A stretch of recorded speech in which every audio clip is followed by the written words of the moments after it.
Lately, I've been noticing something strange. Not hostility and not conflict, but just distance. Rooms feel polite. Conversations move, but something's hollow underneath. Everyone's there, but everyone's careful. A few weeks ago, I was at a holiday work party, and there was this comedy troupe that was hired to kind of wander around the room and interact with people. They moved from table to table, trying to joke and engage.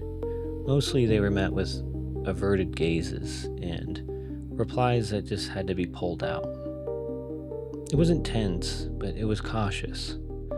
And caution, sustained long enough, can solidify into distance.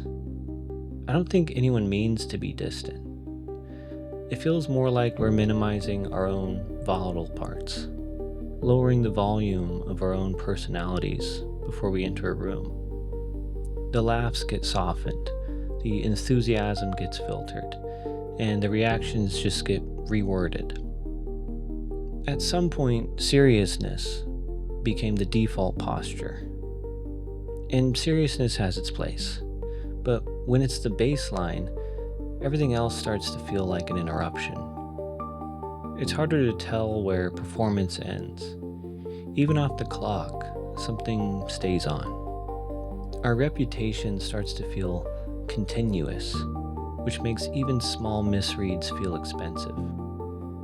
So we stabilize, remaining measured, composed, credentialed. Sometimes I feel an impulse to just disrupt it, just to see what would happen. But more often I notice my own contribution. Someone at work will tell a joke that clashes slightly with the environment, or they'll share a feeling that feels a little more human than what's expected. And instead of meeting it, I give it a small nod or a thin smile, and I keep it light. I tell myself I'm keeping things simple.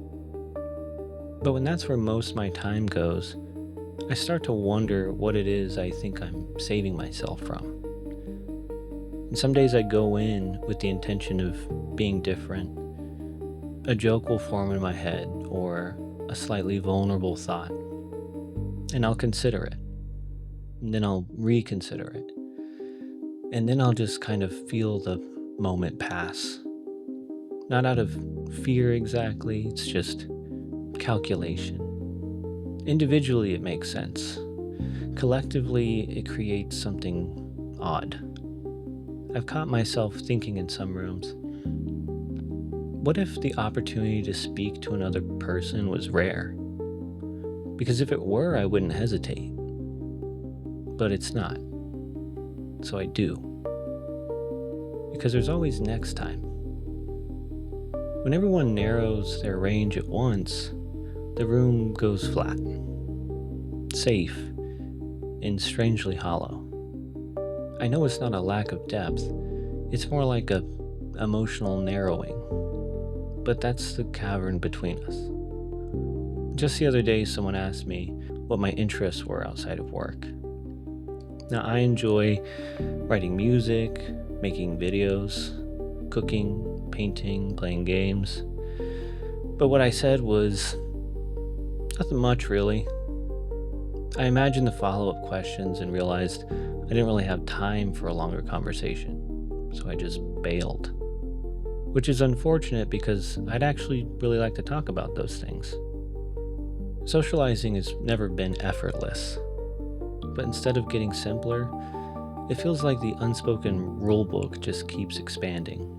So we tiptoe into rooms, careful about tone, careful about impression, careful about being misread. And when everyone is careful at the same time, connection requires someone to brave the divide first. Which means more often than not, we are waiting for a moment that rarely arrives. Maybe we're strangers, but I suspect we're not alone in it.